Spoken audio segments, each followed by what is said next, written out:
So my name is Bill Reichert, and I'm Managing Director of Garage Technology Ventures. Garage is a seed and early stage venture capital firm founded here in Silicon Valley. The name Garage derives from the fact that many great companies were started in the entrepreneur's garage. And so that's why we took the name, because we want to focus on startup companies at the earliest stage. Two guys in a garage, or two gals in a garage, or a guy and a gal, whatever the case may be, right? So we're very open about that. Like Apple, like Google, like several other companies that started in garages. So that's how we got started. So when we got started, it was 1998 is when we launched Garage. And at that point, it was the bubble here in the Valley, right? And we all knew it was a bubble. And everybody was investing in anything internet, right? And what we thought was, okay, how do we differentiate ourselves from everyone else, and how do we build a sustainable model? And our big idea at that time was that the next big thing was not the internet, the next big thing was global innovation. And it was clear to us that what was happening was that Silicon Valley had spread to the rest of the world. The idea of starting up your own company had become pervasive globally, not everywhere, but certainly lots of places around the world. This innovation disease was springing up, right? Which was a great thing. So when we started, what we wanted to do was find the best entrepreneurs wherever they were in the world, and then plug them into the venture ecosystem and help them be successful along the way. Okay. So that's the big idea behind Garage. Okay. So over the years, we've now invested in something over 150 different companies.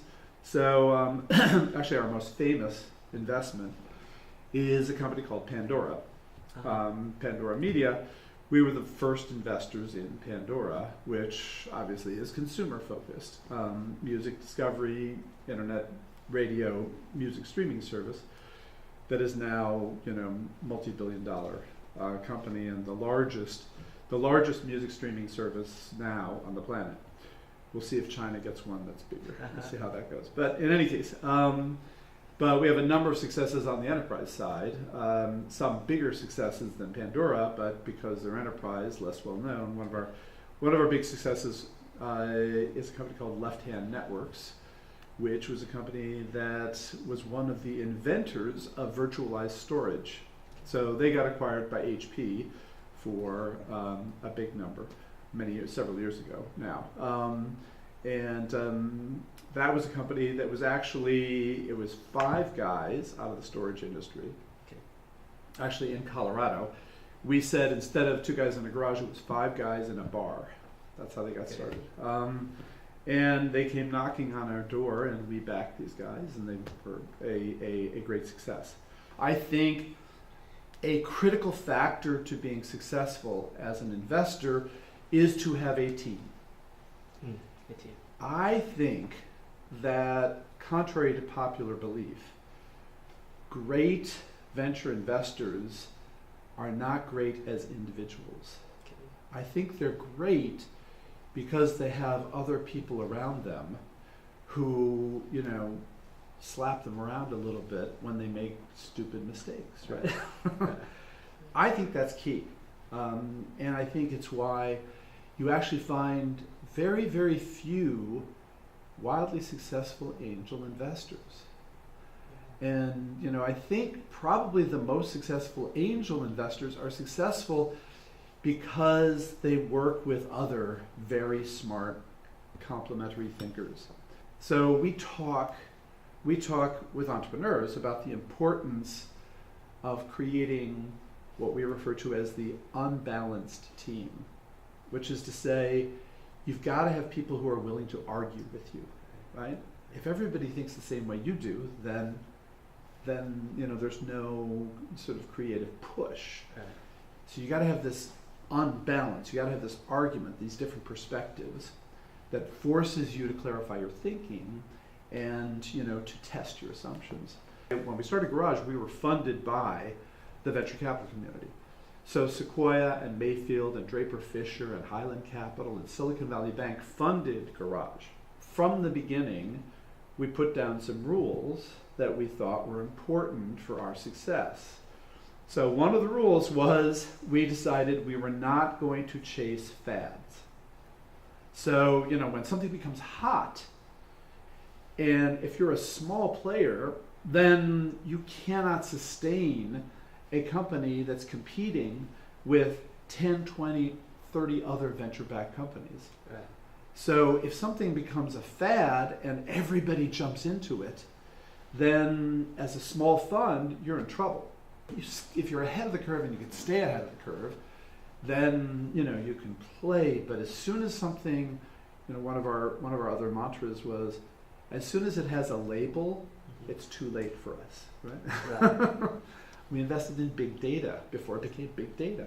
Once it became big data, we had to back away, right? So we invested in VR before it became hot. Once it became hot, we had to back away. So we stay away from fads.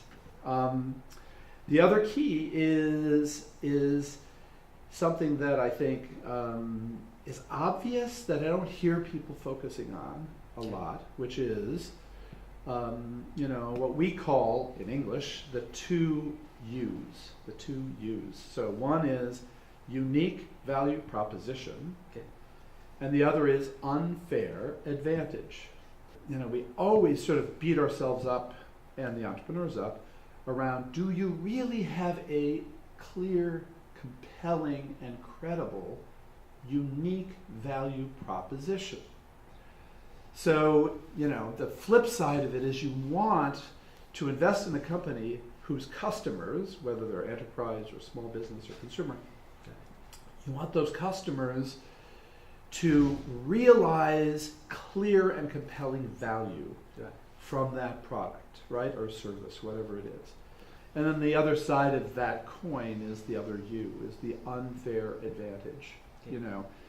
Do they have something that gives them an advantage that, our test is, can 2 graduate students at Stanford replicate this technology over the weekend, right? If they can, then, there's not a sufficient advantage to sustain, a company's competitive advantage in the marketplace.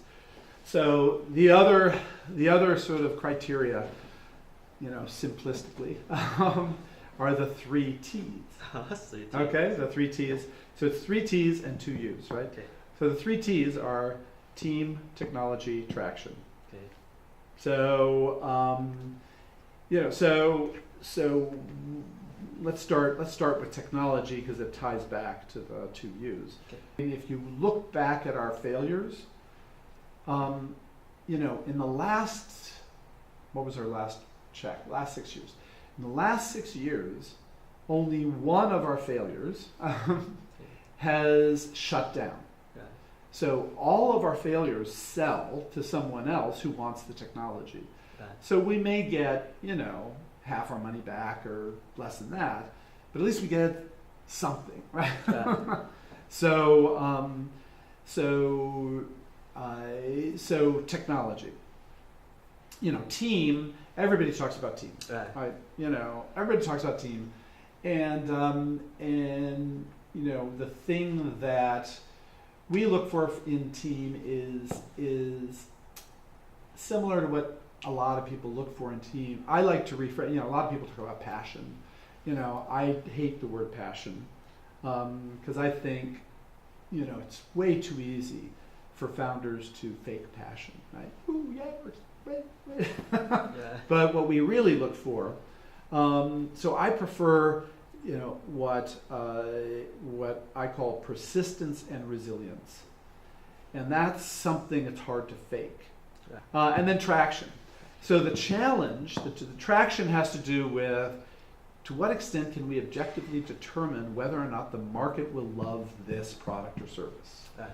Right? And so that's a huge challenge for really early stage companies that are pre-revenue.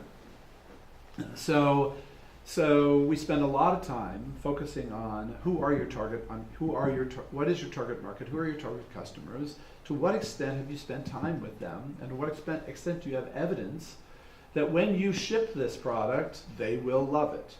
So team, technology, traction. Since we started Garage, what has happened is Silicon Valley has transformed in sort of two dimensions, right? One dimension is that the investment ecosystem has become much more broadly developed and differentiated.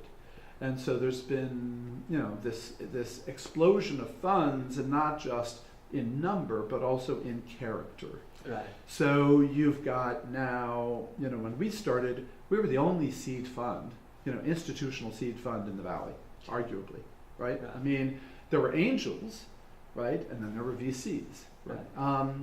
And so now that this whole seed space is filled in with a combination of angels and angel syndicates and small funds and super angel funds. And so you've got all these players now that have evolved.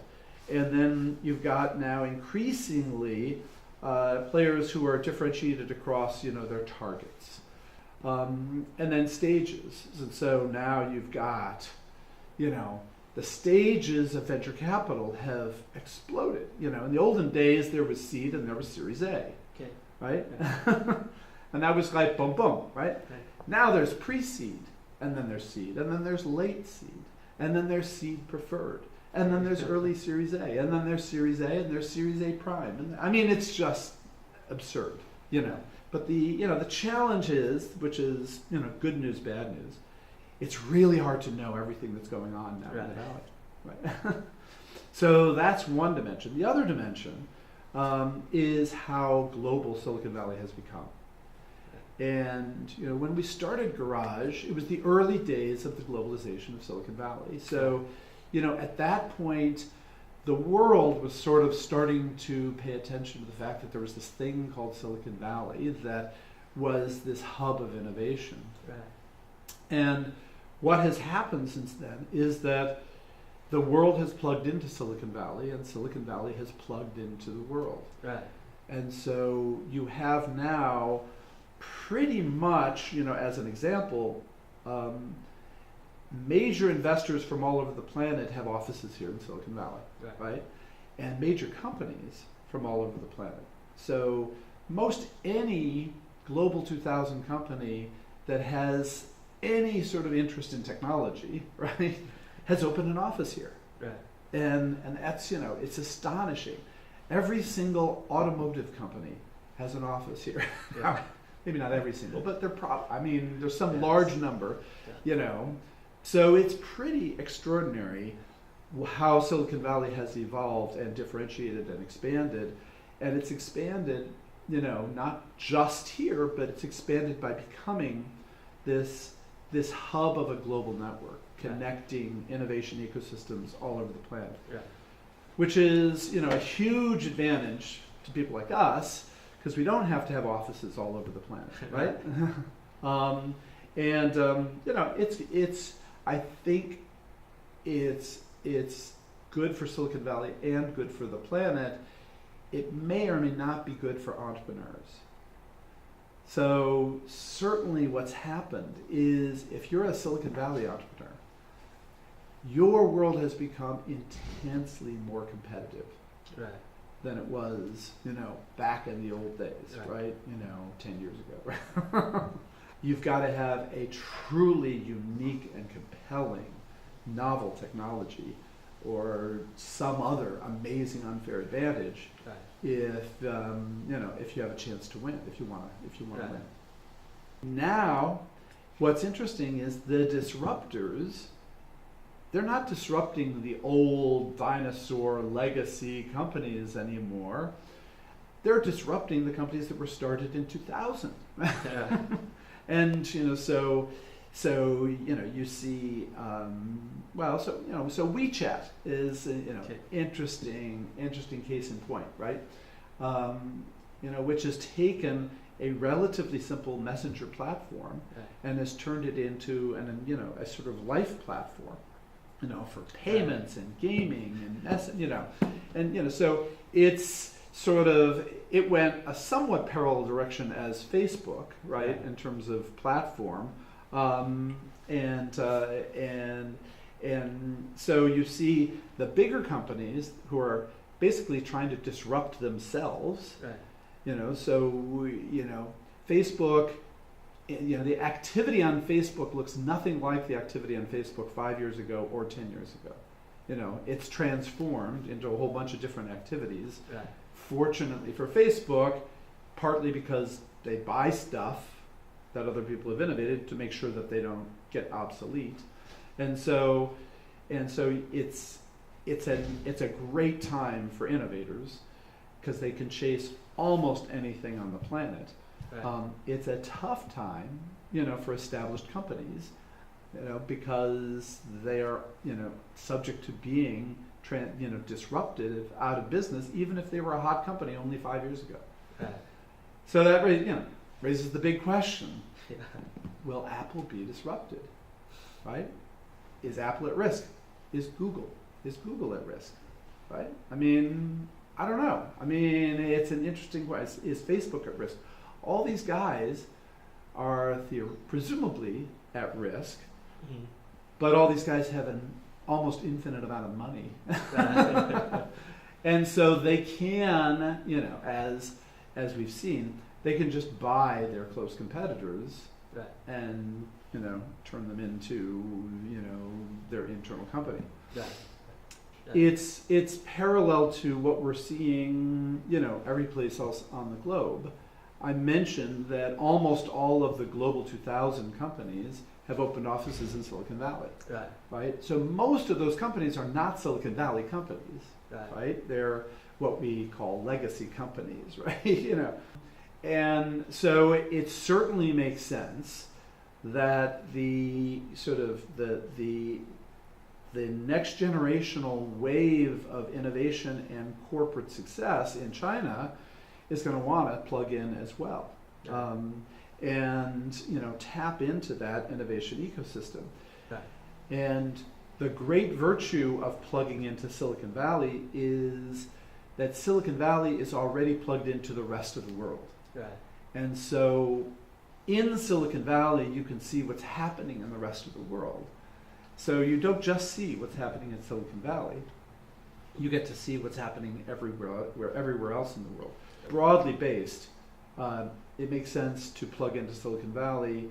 One, just for intelligence, right? Right. Just for just for keeping track of what's going on. Right. And then two, for the opportunity to license or acquire technologies that are strategic, Right. To you.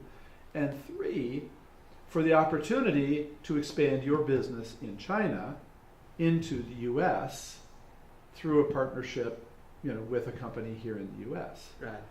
So, as I mentioned, all of these companies from around the world have offices here in Silicon Valley. And, one of the underappreciated values of the Silicon Valley geography is if you want to do a strategic partnership with another company somewhere else in the world, the best place to start that conversation is frequently in Silicon Valley. Right. Because the teams that are here, their whole purpose in life is to find those strategic partnerships. Right. So if you're a Chinese entrepreneur and you want to talk to, for example, Siemens, if you want to talk to Siemens, you're probably going to have a better time talking to Siemens here in Silicon Valley than going to Germany. Right. I've had Korean entrepreneurs who tell me it is so much easier to talk to Samsung here in the Valley than it is to talk to Samsung in Seoul. Right? It's an interesting dynamic that is created because of the culture of Silicon Valley being this open culture. And that's rare still in the rest of the world. It's still rare, to go to corporate headquarters in some other part of the world and have them open arms and say, "Oh, hey, yeah, sure, we'll talk about it." But that's the job of these innovation centers or corporate development or corporate venture groups or whatever they call them, Right. when they set up here in the Valley. Right. We see a lot of Chinese involvement here in the Valley. Yes. And from many different angles. Mm-hmm. And so, I would love to collaborate and find ways to work together. And one of the things I see with Chinese investors that worries me Okay. is I have a strong impression that a lot of Chinese investors are chasing unicorns. Yes. So now the founding money, the early money, and the founders, they'll make huge money, right? Yes. But most of the money is going in really late. Right. And, most of that money, once a company's valued at over $1 billion, what are the chances of getting a 10x return? Right. I mean, the chances are really low of getting a 10x return. The chances are really high that the company's overvalued. Right. And so, it seems like a fool's bet to chase unicorns. Mm-hmm. So don't chase unicorns. Yes. Even at the later stage, staying away from hot companies is probably good advice to investors. Right.